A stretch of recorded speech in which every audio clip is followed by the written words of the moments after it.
सत्ता में अब बात करते हैं बंगाल में बगावत और विलय वाली कहानी की, जिसमें हर रोज अपडेट आ रहा है। यूसुफ पठान समेत टीएमसी के 20 बागी सांसद लोकसभा स्पीकर ओम बिरला को national citizens party of India में विलय करने का पत्र दे चुके हैं।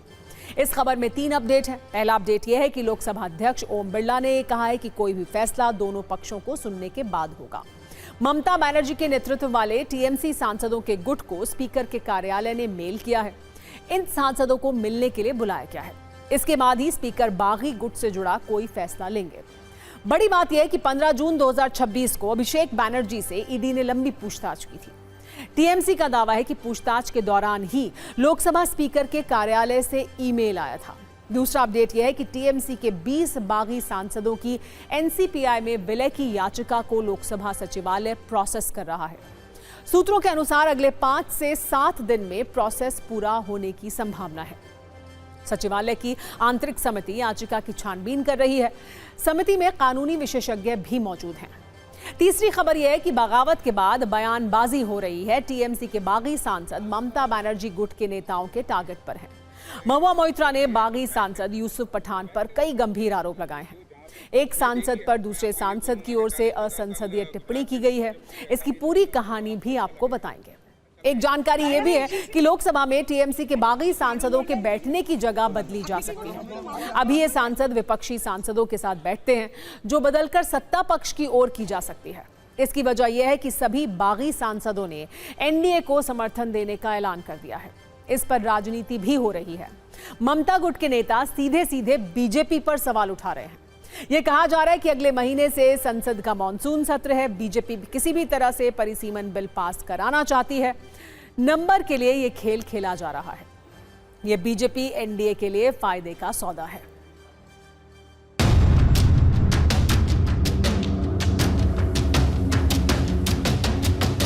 उन्होंने किसी से पूछा नहीं, कम से कम मुझसे तो पूछना चाहिए था, क्योंकि त्रिपुरा में जो सब लोग बोल रहा है त्रिपुरा का पार्टी, त्रिपुरा का एनसीपीआई पार्टी। त्रिपुरा कौन गया था? शिवलिकुंडू गया था कभी? ये 2 बंदे का पार्टी है क्या? पार्टी क्या 2 बंदे से बनता है? कौन गया था त्रिपुरा में, वो आप उनसे पूछिए।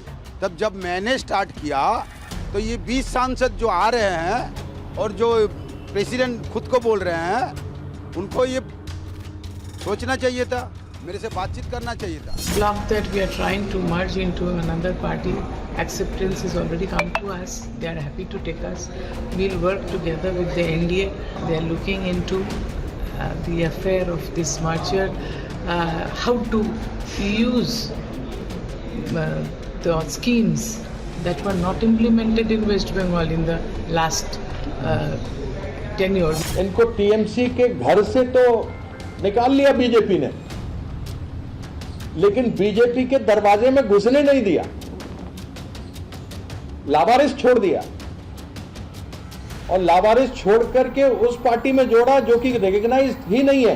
भारतीय जनता पार्टी का प्रयास यही है कि किसी तरीके से बाय हुक और बाय क्रुक हम 362 का आंकड़ा पाएं और डिलिमिटेशन का बिल पास कराएं। टीएमसी पार्टी को छोड़े, वो दूसरा पार्टी को ज्वाइन करे, क्या करे, उसमें हम लोग का विशेष कोई इंटरेस्ट नहीं है। ये जो लोग छोड़े हैं इसमें बहुत कॉन्ट्रडिक्शन है। कोई सीधा बीजेपी में जाने चाहते हैं, कोई अलग ब्लॉक बनाने चाहते हैं। 3 ठो अलग मत तो दिखाई दे रहा, देखेंगे क्या होता है। तृणमूल कांग्रेस का जो सिचुएशन है वो कानूनी मारपेंच के वजह से खिचड़ी हो चुका है। ये सुप्रीम कोर्ट तक जाएगा और लोकसभा के स्पीकर क्या बोलेंगे ये देखना है पूरा देश को। बाकी एनडीए और भाजपा के लिए विन विन सिचुएशन है। उनको सपोर्ट भी मिल रहा है और उनका बिल पास कराने में उनको आसानी हो रही है। टीएमसी सांसदों की बगावत वाले कलेश में अब बुलडोजर वाली राजनीति भी हो रही है। इस सोशल मीडिया पोस्ट से आप समझिए। नेशनल कॉन्फ्रेंस के सांसद आगा सैयद रूहुल्लाह मेहदी ने एक सोशल मीडिया पोस्ट किया है, जिसमें टीएमसी के बागी सांसद यूसुफ पठान को टारगेट किया गया है। उन्होंने संसद के शीतकालीन सत्र के दौरान की एक घटना का जिक्र किया। ये दावा किया कि उस समय एसआईआर पर विरोध के दौरान एक मुस्लिम सांसद जो टीएमसी में नहीं थे, उन्होंने यूसुफ पठान को विरोध से पीछे हटने को कहा था। ये चेतावनी दी थी कि गुजरात में घर बुलडोजर से गिरा दिया जाएगा। आगा सैयद रूहुल्लाह मेहदी ने यह भी दावा किया कि ऐसी चेतावनी के बाद यूसुफ पठान विरोध प्रदर्शन से पीछे हट गए थे और अपनी सीट पर वापस आ गए थे। अब जब यूसुफ पठान टीएमसी छोड़ने का ऐलान कर चुके हैं तो इस घटना को नए सिरे से मुद्दा बनाया जा रहा है। टीएमसी सांसद महुआ मोइत्रा ने भी यूसुफ पठान को चुभने वाले शब्दों से टारगेट किया है। पश्चिम बंगाल की राजनीति और टीएमसी से जुड़ा एक और विवाद आज चर्चा के केंद्र में है। यह मामला टीएमसी सांसद कल्याण बनर्जी पर काकोली घोष के आरोपों से जुड़ा है।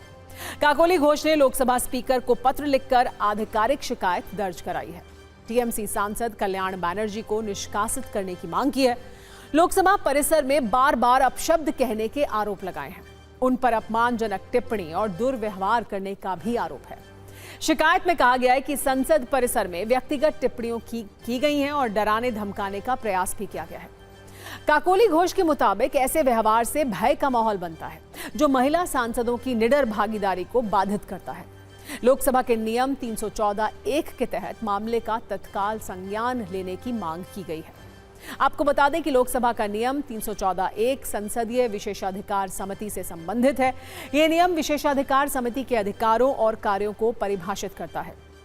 इसके तहत जब लोकसभा स्पीकर विशेषाधिकार हनन का कोई मामला इस समिति को सौंपते हैं तो समिति तथ्यों की गहराई से जांच करती है और यह तय करती है कि विशेषाधिकार का उल्लंघन हुआ है या नहीं हुआ है।